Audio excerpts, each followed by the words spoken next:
سلطان محمود غزنوی کے زمانے میں شہر میں چوریاں زیادہ ہونے لگیں تو چوروں کو پکڑنے کے لیے شاہ نے یہ تدبیر کی کہ شاہی لباس اتار کر چوروں کا سا پھٹا پرانا لباس پہن لیا اور شہر میں گشت کرنے لگے۔ ایک جگہ دیکھا کہ بہت سے چور اکٹھے بیٹھے ہیں۔ بادشاہ بھی وہاں جا کر بیٹھ گیا۔ چوروں نے پوچھا کہ تم کون ہو؟ بادشاہ نے کہا کہ میں بھی تم ہی جیسا ایک آدمی ہوں۔ چوروں نے سمجھا کہ یہ بھی کوئی چور ہے۔ انہوں نے کہا کہ ہم لوگ ماہرین فن ہیں، کوئی عام چور نہیں ہے، تم اپنی کوئی ہنر بتاؤ، اگر تمہارے اندر کوئی ہنر ہوگا تو تمہیں شریک کریں گے ورنہ نہیں۔ بادشاہ نے کہا آپ لوگ کیوں گھبراتے ہیں؟ آپ لوگوں میں چوری کی جو صفت ہنر اور فن ہے، میرا ہنر اگر اس سے زیادہ پانا تو مجھے شریک کرنا ورنہ بھگا دینا۔ چوروں نے کہا کہ اچھا اپنا ہنر بتاؤ۔ بادشاہ نے کہا کہ میں بعد میں بتاؤں گا، پہلے تم لوگ اپنا ہنر بیان کرو۔ ایک چور نے کہا کہ میرے اندر یہ فن ہے کہ میں اونچی سے اونچی دیوار پھاند کر مکان میں داخل ہو جاتا ہوں، چاہے بادشاہ کا قلعہ ہی کیوں نہ ہو۔ دوسرے نے کہا کہ میری ناک میں یہ خاصیت ہے کہ جہاں خزانہ مدفون ہوتا ہے میں مٹی سونگ کر خزانہ بتا دیتا ہوں کہ یہاں خزانہ موجود ہے۔ جیسے مجنوں کو خبر نہیں تھی کہ لیلا کی قبر کہاں ہے، قبرستان جا کر ہر قبر کو سونگا، جب لیلا کی قبر کی مٹی سونگی تو بتا دیا کہ لیلا یہاں ہے۔ تیسرے چور نے کہا کہ میرے بازو میں ایسی طاقت ہے کہ چاہے کتنی ہی موٹی دیوار ہو میں گھر میں گھسنے کے لیے اس میں سوراخ کر دیتا ہوں۔ چوتھے نے کہا کہ میں ماہر حساب ہوں، PhD میتھمیٹکس ہوں، کتنا ہی بڑا خزانہ ہو چند سیکنڈ میں حساب لگا کر تقسیم کر دیتا ہوں۔ پانچویں نے کہا کہ میرے کانوں میں ایسی خاصیت ہے کہ میں کتے کی آواز سن کر بتا دیتا ہوں کہ کتا کیا کہہ رہا ہے۔ چھٹے نے کہا کہ میری آنکھوں میں یہ خاصیت ہے کہ جس کو اندھیری رات میں دیکھ لیتا ہوں دن میں اس کو پہچان لیتا ہوں۔ اب سب چوروں نے بادشاہ سے پوچھا کہ اے چور بھائی تمہارے اندر کیا خاص بات ہے؟ شاہ محمود نے کہا کہ بھائی میری داڑھی میں ایک خاصیت ہے کہ جب مجرمین کو پھانسی کے لیے جلادوں کے حوالے کر دیا جاتا ہے اس وقت اگر میری داڑھی ہل جاتی ہے تو مجرمین پھانسی کے پھندے سے چھوٹ جاتے ہیں۔ یہ سن کر چور مارے خوشی کے کہنے لگے کہ آپ تو چوروں کے قطب ہیں، جب ہم کسی مصیبت میں پھنسیں گے تو آپ ہی کے ذریعے ہم کو خلاصی ملے گی، لہذا فیصلہ یہ ہوا کہ آج بادشاہ کے یہاں چوری کی جائے، کیونکہ آج سب اراکین نہایت پاورفل ہیں اور مصیبت سے چھڑانے والا داڑھی والا بھی ساتھ ہے، لہذا سب بادشاہ کے محل کی طرف چل پڑے۔ راستے میں کتا بھونکا تو کتے کی آواز پہچاننے والے نے کہا کہ کتا کہہ رہا ہے کہ بادشاہ تمہارے ساتھ ہے، لیکن چور پھر بھی چوری کے ارادے سے کیوں نہ باز آئے؟ مولانا رومی فرماتے ہیں کہ گناہ اسی طرح سے ہوتا ہے کہ شہوت اور لالچ آنکھوں پر پردہ ڈال دیتا ہے، پھر برے بھلے کی تمیز نہیں رہتی۔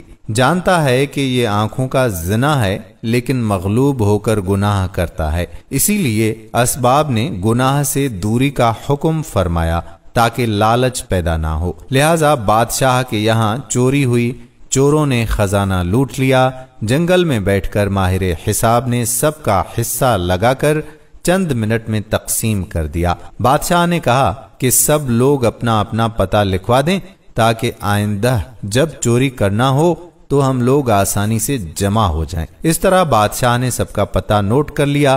اگلے دن شاہ نے عدالت لگائی اور پولیس والوں کو حکم دیا کہ سب کو پکڑ لاؤ۔ جب سب چور ہتھ کڑیاں ڈال کر حاضر کیے گئے تو بادشاہ نے سب کو پھانسی کا حکم دے دیا اور کہا کہ اس مقدمے میں کسی گواہ کی ضرورت نہیں کیونکہ سلطان خود وہاں موجود تھا۔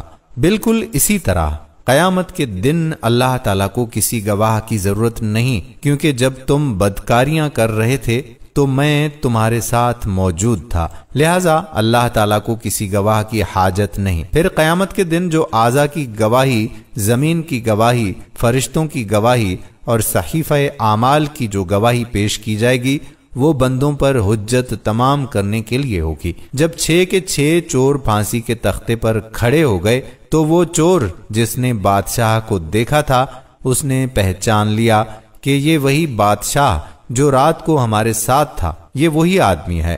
وہ تختہ دار سے چلایا، حضور کچھ دیر کو ہماری جانوں کو امان دی جائے، میں آپ سے تنہائی میں کچھ بات کرنا چاہتا ہوں۔ بادشاہ نے کہا ٹھیک ہے، تھوڑی دیر کے لیے پھانسی کو موقوف کر دو اور اس کو میرے پاس بھیج دو۔ چور نے حاضر ہو کر عرض کیا کہ اے بادشاہ سلامت، ہم میں سے ہر ایک نے اپنا اپنا ہنر دکھا دیا، لیکن بدبختی سے ہمارے سب کے سب ہنر جن پر ہم کو ناز تھا انہوں نے ہماری بدبختی کو اور بڑھا دیا کہ آج ہم تختہ دار پر ہیں۔ اے بادشاہ، میں نے آپ کو پہچان لیا ہے، آپ نے وعدہ فرمایا تھا کہ جب مجرموں کو تختہ دار پر چڑھایا جاتا ہے اس وقت غائیت کرم سے اگر میری داڑھی ہل جائے تو مجرمین پھانسی سے نجات پا جاتے ہیں، لہٰذا اپنے ہنر کا ظہور فرمائیے تاکہ ہماری جان خلاصہ پا جائے۔ مولانا رومی فرماتے ہیں کہ سلطان محمود نے کہا کہ تمہارے کمالات ہنر نے تو تمہاری گردنوں کو مبتلا قہر کر دیا، لیکن یہ شخص جو سلطان کا عارف تھا اس کی چشم سلطان شناسی کے صدقے میں تم سب کو رہا کرتا ہوں۔ اس قصے کو بیان فرما کر مولانا رومی فرماتے ہیں کہ دنیا میں ہر شخص اپنے ہنر پر ناز کرتا ہے، بڑے بڑے اہل ہنر اپنی بد مستیوں میں مست اور خدا سے غافل ہیں، لیکن قیامت کے دن ان کے یہ ہنر کچھ کام نہ آئیں گے اور ان کو مبتلا قہر و عذاب کر دیں گے۔ لیکن سلطان شناس جن لوگوں نے اس دنیا کے اندھیرے میں اللہ کو پہچان لیا، نگاہ معرفت پیدا کر لی، قیامت کے دن یہ خود بھی نجات پائیں گے اور ان کی سفارش گناہگاروں کے حق میں قبول کی جائے گی۔ دوستو، ہم امید کرتے ہیں کہ یہ تاریخ ساز واقعہ آپ کو ضرور پسند آیا ہوگا، اپنے دوستو احباب کے ساتھ شیئر بھی ضرور کر لیں گے۔ ہماری حوصلہ افزائی بڑھانے کے لیے اس ویڈیو کے نیچے کمنٹ سیکشن میں ہمیں بتائیے گا کہ کیسا لگا یہ واقعہ آپ کو۔ آنے والی ویڈیو تک آپ کا میزبان قادر بخش کلہوڑو آپ سے اجازت چاہتا ہے۔ اللہ نگہبان۔